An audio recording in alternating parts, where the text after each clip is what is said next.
त्याला आत्मा बघायचा होता। 14 वर्षांचा असताना त्याला इंटरनेटवरून एक गोष्ट कळली होती की तो आत्मा बघू शकतो आणि त्याच्या शक्तीने तो स्वतः खूप ताकदवान होऊ शकतो। त्याच्या याच वेडापायी त्याने त्याच्या संपूर्ण कुटुंबाला संपवलं। पण त्याला खरंच आत्मा दिसला का? आजची क्राईम स्टोरी एवढी विचित्र आहे की त्याचा खटला सुद्धा कोर्टात सुरू झालेला नाही ना आरोपीला कोणती शिक्षा मिळाली। या केसबद्दलच जाणून घेऊया या व्हिडिओच्या माध्यमातून। नमस्कार, तुम्ही पाहताय गाजावाजा। 8 एप्रिल 2017 रोजी रात्री 11:30 वाजता केरळच्या नंथनकोड शहराच्या एका घरातून धूर येताना दिसला। इतका जास्त धूर निघताना पाहून शेजाऱ्यांनी तत्काळ फायर डिपार्टमेंट आणि पोलिसांना याची माहिती दिली। हे घर मुख्यमंत्री निवास क्लिफ हाऊस पासून फक्त 650 मीटर अंतरावर असल्यामुळे पोलीस आणि फायर डिपार्टमेंट काही वेळातच त्या ठिकाणी पोहोचले आणि आग आटोक्यात आणली गेली। हे घर म्हणजे मोठा बंगलाच होता। जेव्हा फायर फायटर्स घराच्या आत गेले तेव्हा त्यांना घरातील संपूर्ण वस्तू जळलेल्या सापडल्या आणि घरात एकही माणूस आढळला नाही। जेव्हा ते फर्स्ट फ्लोअरवर एका रूम मध्ये गेले तेव्हा त्या रूमच्या बाथरूम मध्ये त्यांना 4 मृतदेह सापडले। ते 4ही मृतदेह जवळपास जळून खाक झाले होते। पोलिसांनी नीट निरखून पाहिल्यावर त्यांना त्या मृतदेहांच्या शरीरावर धारदार शस्त्राने हल्ला केल्याचे वार दिसले। हे तपासत असतानाच घराच्या ग्राउंड फ्लोअरवर एका रूममध्ये स्फोट झाला आणि पुन्हा आग लागली। आग आटोक्यात आणल्यानंतर जेव्हा पोलीस त्या रूममध्ये गेले तेव्हा त्या रूमच्या अटॅच बाथरूममध्ये त्यांना ब्लँकेटमध्ये गुंडाळलेला आणखी एक मृतदेह सापडला। पोलिसांनी तपास केला तेव्हा त्यांना कळलं की या घरात एकूण 5 जण राहत होते आणि त्यांना सुद्धा 5 मृतदेह सापडले होते। हे घर होतं प्रोफेसर ए राजा थंकम यांचं। त्यांची पत्नी डॉक्टर जीन पद्मा, मुलगी कॅरोलिन आणि मुलगा कॅडल जिन्सन हे बऱ्याच वर्षांपासून इथे राहत होते। या कुटुंबासोबतच डॉक्टर पद्मा यांच्या 70 वर्षांच्या आई ललिता सुद्धा इथे राहत होत्या। सुशिक्षित आणि श्रीमंत कुटुंब होतं, पण मग त्यांच्यासोबत हे कोणी केलं होतं? पोलीस या प्रश्नाच्या उत्तराचा शोध घेणार होते, पण या तपासात एक ट्विस्ट आला। पोलिसांना मिळालेल्या 5 मृतदेहांपैकी एक डमी मृतदेह होता। जेव्हा पोलिसांना सर्व मृतदेहांचे पोस्टमॉर्टम रिपोर्ट्स मिळाले तेव्हा त्यांना त्यांच्या प्रश्नाचं उत्तर सापडलं। या मृतदेहांमध्ये कुटुंबातील एका सदस्याचा मृतदेह नव्हता, तो म्हणजे प्रोफेसर थंकम यांचा मोठा मुलगा कॅडल जिन्सन राजा याचा। त्यामुळे कॅडल हाच आरोपी असू शकतो अशी संशयाची सुई पोलिसांच्या मनात शिरली आणि त्यांनी कॅडलचा तपास सुरू केला। 9 एप्रिल 2017 रोजी संपूर्ण तिरुवनंतपुरममध्ये सकाळपर्यंत पोलिसांनी कॅडलचे प्रत्येक ठिकाणी वॉन्टेड पोस्टर्स लावले आणि पोलीस सुद्धा त्याच्या शोधात लागले। रेल्वे स्टेशन, बस स्टँड, दुकानं, शहराच्या कोपऱ्यात पोलीस आणि त्यांचे इन्फॉर्मर्स कॅडलचा शोध घेत होते। घटनेला 2 दिवस उलटले तरी पोलिसांच्या हाती काही लागलं नाही। शेवटी 10 एप्रिलला पोलिसांना थम्मन्नूर रेल्वे स्टेशनच्या एका स्टाफकडून माहिती मिळाली की त्यांनी कॅडलला रेल्वे स्टेशनवर पाहिले। ही माहिती मिळताच पोलिसांनी त्वरित थम्मन्नूर रेल्वे स्टेशनवर जाऊन कॅडलला ताब्यात घेतलं। आता इथे स्टोरीमध्ये एक ट्विस्ट सुरू होतो। जेव्हा कॅडलला अरेस्ट करण्यात आलं तेव्हा त्याच्या चेहऱ्यावर कोणतीही चिंता नव्हती, उलट तो विचित्र प्रकारे हसत होता। तो खूप आरामात पोलिसांसोबत चालत होता, जणू काही घडलेलंच नाही अशा पद्धतीने। पुढे ताब्यात घेतल्यानंतर जेव्हा पोलिसांनी त्याच्या कुटुंबियांच्या हत्येबद्दल त्याला विचारलं आणि जेव्हा त्याने ते सांगितलं तेव्हा पोलिसांच्या पायाखालची जमीनच सरकली। या हत्यांचा खुलासा होण्याआधी कॅडल जिन्सन राजा याची बॅक स्टोरी थोडक्यात समजून घ्यावी लागेल। कॅडलचं संपूर्ण कुटुंब सुशिक्षित होतं। वडील शिक्षक, आई डॉक्टर, म्हणून त्याला सुद्धा लहानपणापासून अभ्यासासाठी फोर्स केलं जायचं। पण कॅडलला कधीच चांगले मार्क्स मिळत नव्हते। या उलट त्याची बहीण खूप हुशार होती, म्हणून मग त्याचे आई वडील त्याच्या बहिणीशी त्याची तुलना करून त्याला ओरडायचे। घरात पालक आणि शाळेत शिक्षक यामुळे त्याचं वागणं बदललं।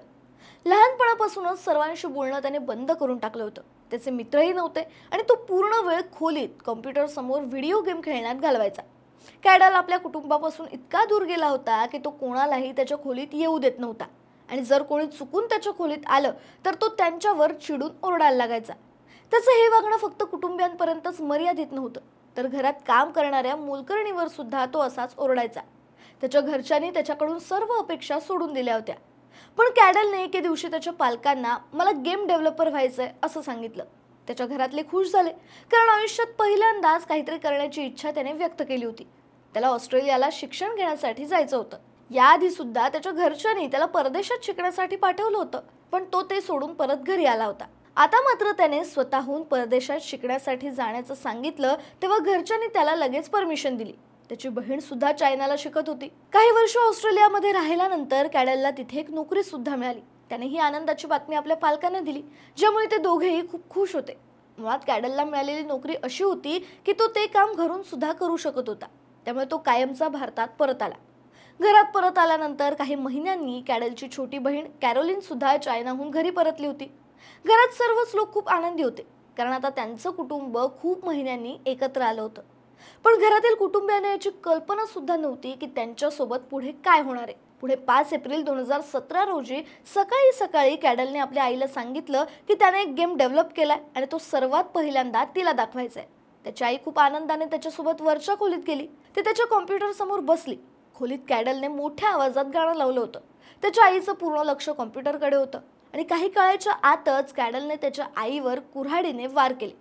जोपर्यंत त्याच्या आईने शेवटचा श्वास सोडला नाही. आईची हत्या केल्यानंतर कॅडलने मृतदेह रूमच्याच बाथरूममध्ये ठेवला. रूममध्ये सांडलेलं रक्त साफ करून तो पुन्हा खाली गेला. वडील आणि बहिणीसोबत त्याने नाश्ता केला. बहिणीने आईबद्दल विचारल्यावर त्याने उत्तर दिलं की ती आपल्या रूममध्ये मी बनवलेला गेम बघते. आता गेम दाखवण्यासाठी त्याने त्याच्या वडिलांनाही वर नेलं आणि त्याने वडिलांसोबत सुद्धा तेच केलं. पण यावेळेस त्याने साफसफाई केली नाही. त्याने त्याच्या बहिणीला आवाज दिला. बहिणीने रूमचा दरवाजा उघडल्यावर तिला जमिनीवर आणि भिंतीवर उडालेलं रक्त दिसलं आणि ती कळून चुकली की तिच्या भावाने नेमकं काय केलंय. पण रूममधून बाहेर पडायच्या आधीच कॅडलने तिला पकडलं आणि चाकूने तिच्या मानेवर वार केले. तिचा मृतदेह सुद्धा त्याने त्याच बाथरूममध्ये ठेवला.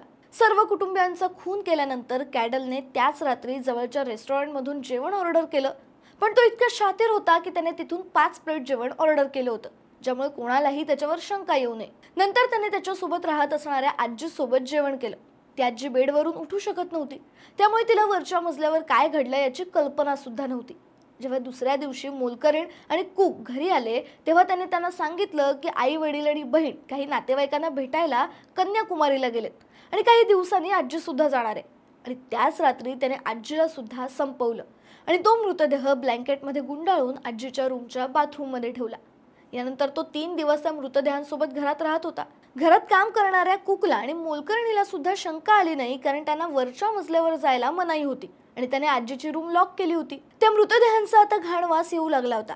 कॅडल यासाठी सुद्धा पूर्णपणे तयार होता, कारण त्याने आधीच 31 मार्च पासून आपल्या घराजवळच्या पेट्रोल पंपातून पेट्रोल विकत घेऊन चोरून घरात साठवायला सुरुवात केली होती. आणि 8 एप्रिल 2017च्या रात्री मृतदेहांवर पेट्रोल टाकून त्याने त्यांना जाळून टाकलं आणि तो फरार झाला. पण त्याने या हत्या का केल्या? एवढं सगळं चांगलं सुरू असताना त्याने संपूर्ण कुटुंबाला उद्ध्वस्त का केलं? याचं उत्तर ऐकून पोलिसांना त्याच्यावर विश्वासच बसला नाही. खरं तर त्याला कोणतीच नोकरी लागली नव्हती ना. तो ऑस्ट्रेलियाला जाऊन शिकत होता. तो त्याच्या घरच्यांशी याबद्दल खोटा बोलला होता. त्याची बॅक स्टोरी ऐकून तुम्हाला कळलं असेल की तो एकटा दिवसभर कम्प्युटर गेम खेळायचा.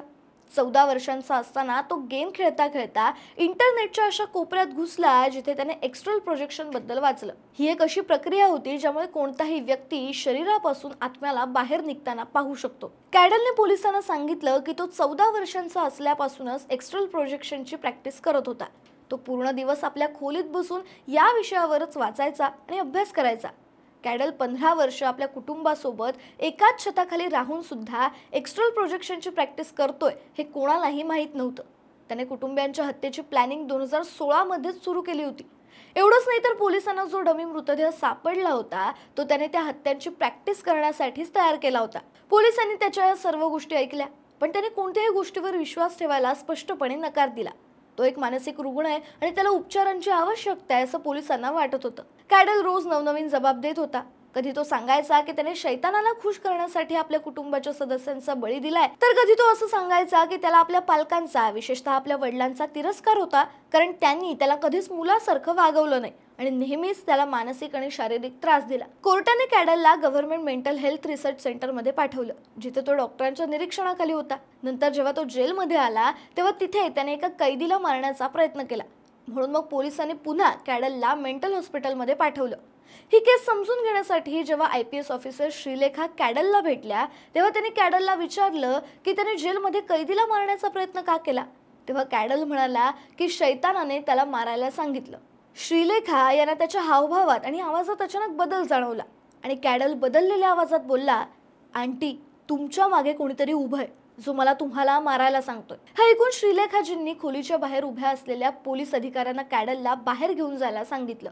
श्रीलेखा यांना समजलं की कॅडल मानसिकदृष्ट्या अस्थिर आहे, त्यामुळे त्यांनी पोलिसांना त्याचे उपचार चालू ठेवायला सांगितलं. कॅडलच्या या मानसिक स्थितीमुळे आजही या प्रकरणाचा निकाल लागलेला नाही. अशाच क्राईम स्टोरीज जाणून घेण्यासाठी गाजा वाजाला लाईक, शेअर, फॉलो आणि सबस्क्राईब करायला विसरू नका.